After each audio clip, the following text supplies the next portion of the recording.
What if I told you there's one secret technique that could instantly transform your crochet projects from amateur to expert? You'd do it, wouldn't you? Well, there is, and we are gonna talk about it. Hi everyone, I'm Lindsay with Off the Beaten Hook, and today we are tackling a crucial finishing step for your crochet projects, blocking. I'm revealing everything you need to know about blocking, why it's essential, how to do it right, 3 different ways, and of course, what you need to get it done.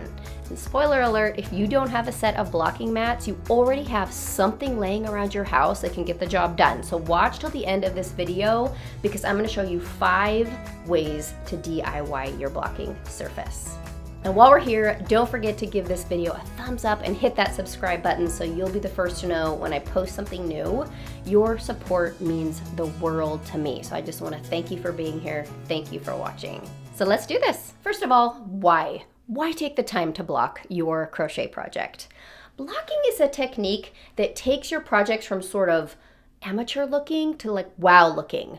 Here is a list of the main benefits of blocking your crochet projects. It allows you to shape and size your work. It corrects tension problems by smoothing out tension differences throughout your work and making all of your stitches nice and neat and uniform. It opens up stitch patterns, revealing all the little beautiful details, especially for shawls, doilies, lacework, anything with those intricate designs. It sets your project's final shape and helps it hold that shape after blocking so that your piece will maintain its symmetry and alignments like straight edges, square corners. It ensures that separate individual pieces of your project are the right size and shape before you seam them together, and it makes that seaming process way easier if they're the same size and shape. It improves and enhances drape because it softens and relaxes those fibers, so really anything wearable, you want to block it. It corrects curling edges and corners.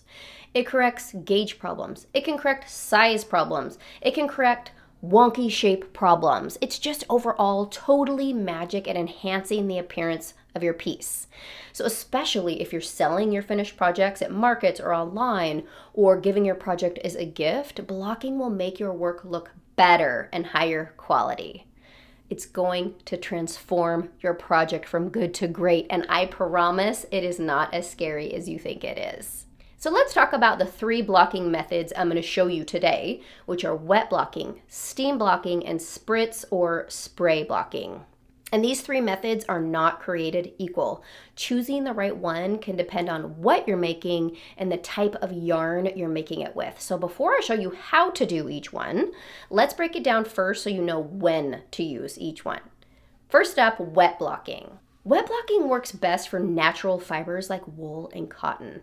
It's particularly useful for projects when you need to really relax the fibers for a softer drape, and it's what you want to use for shawls or really any wearable project. Wet blocking really opens up the stitch definition to showcase intricate stitch patterns and really makes those stitches pop. And wet blocking is going to be your go-to method when you need to reshape your project significantly, like squaring up corners or ensuring sweater panels are the same size before seaming them together. Next up, steam blocking. Steam blocking is great for acrylic yarns or other synthetic fibers that don't respond as dramatically to fully wet blocking. It's also great if you need a quick finish and don't have time for a full wet block. Also, steam blocking works great for like flattening out stubborn edges, corners. It's perfect for hats, blankets, small amigurumi pieces that just need a little bit of a polished look. Finally, let's talk about spritz blocking. Spritz blocking is similar in its uses to steam blocking in that it's quicker, it's gentler, it's ideal for light adjustments and yarns that don't need a full soak or steam. So you're going to use this method for delicate projects like baby garments or small accessories that don't need significant reshaping.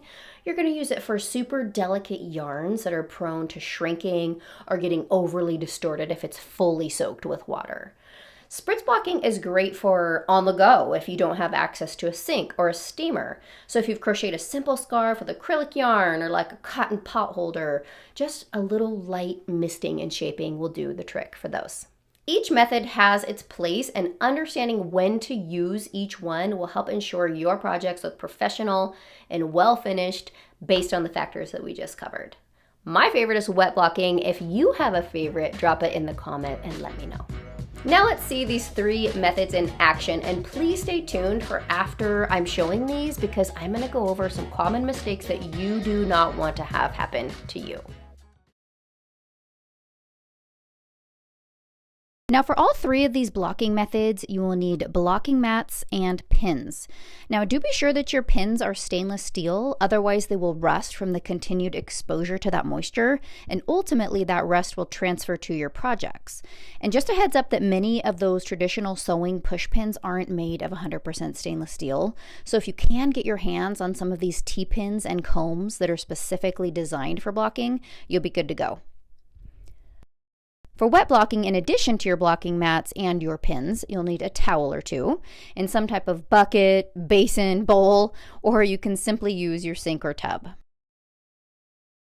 For steam blocking, in addition to your blocking mats and pins, you will also need either a handheld steamer or an iron with a steam setting.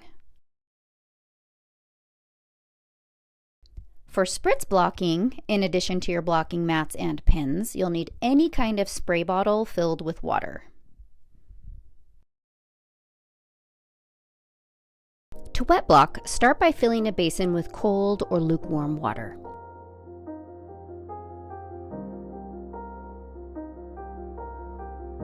Add some no-rinse wool wash if you'd like. The wool wash helps relax the fibers and prepare them for shaping. It also gives your project its first gentle wash after being handled while making it. Next, take your project and gently submerge it into that water. You're going to let it soak for 15 minutes. Please remember to set your timer. You do not want to over-soak it, as it can relax the fibers way too much. And once you've crossed that line, it's almost impossible to come back from. While waiting for your project to soak, prepare your blocking mats.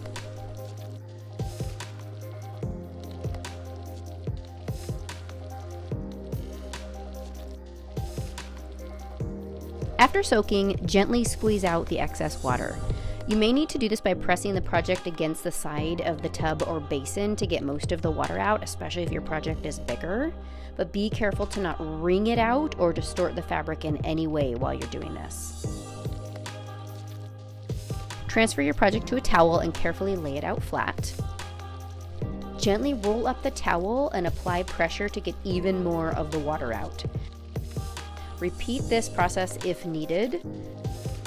The sweater I'm using to demonstrate this is made with bulky alpaca yarn, and it absorbed a lot of water during soaking. So I used 2 towels and both of them were soaked through. But don't skip this step.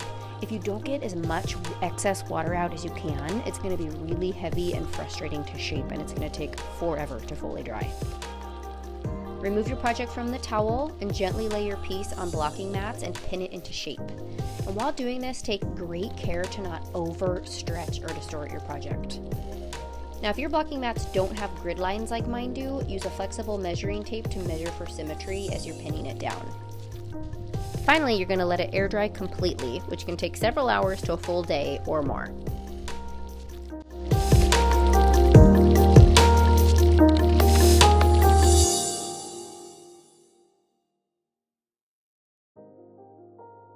For steam blocking, you're going to shape and pin your project to the blocking mats first.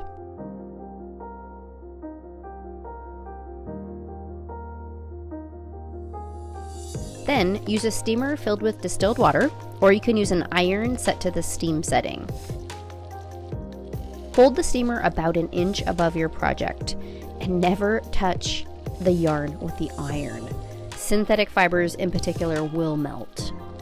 If you're using a steamer that has a fan that blows the steam out in a more sort of aggressive way, be sure to hold the steamer a little further away from your project, like maybe 5 or 6 inches away.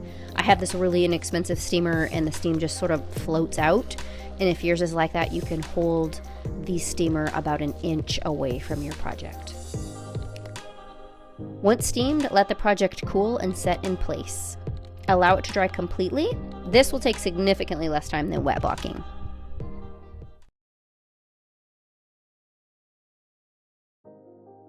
For spritz or spray blocking, you will first pin your project into place. You can spray your project first if you want and then pin it. For me, it's easier to pin it first and then spray it. Next, use a spray bottle to mist it with water until it's damp. Be sure to mist it enough to really penetrate the fibers for it to be worth it. Now, with spritz blocking, if you'd like, you can give it a once-over with a hot air hair dryer. The heat will help relax the stitches even more, but this is a completely optional step. Finally, let it air dry and you're done. Now that you have the steps you need to block your projects, I want to cover some common mistakes because each of these methods does have its pitfalls. Ask me how I know. First, wet blocking. Take great care to not over soak your project. Please set your timer. Over soaking will relax your fibers too much, and when that happens, there's just no turning back. Also, when you lay out your project after soaking, take care not to overstretch it. It will hold its shape after it dries, and overstretching it will distort it in nearly irreversible ways.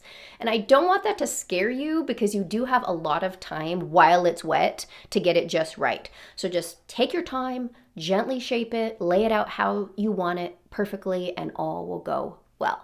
Now, with steam blocking, you're dealing with super hot steam that can and will melt many synthetic fibers. If you hold that steamer too close for too long, it can damage your project you just spent like hours on making. And I have done that. Finally, for spray blocking. Now, there's not anything with spray blocking that's going to go so wrong that you can't recover from it. But my two gentle warnings is one, to be sure to spray evenly to avoid like patchy results and having to do it again. And two, be sure to spray enough that the water actually penetrates into your fabric and for it to even make a difference anyway. Okay. Now that I've convinced you how amazing and easy blocking is, you might be thinking, okay, I want to do it, but I really don't want to spend a whole bunch of money on this. Don't worry, I've got your back. Here are 5 different DIY blocking mat ideas that you could probably scrounge up from around your house. 1, a yoga mat. A clean yoga mat can double as a blocking mat, especially for long projects like scarves. 2, a cardboard box flattened and maybe covered with a towel, maybe not. This is what I used for at least a year before I bought actual blocking mats. 3, your ironing board. Mainly for small projects, it's padded, it's pin friendly, it's adjustable in height. 4, thick foam craft sheets. If you don't already have some, you can get them at a craft store. Get a couple of them, tape them together to create a thick surface that will hold your pins.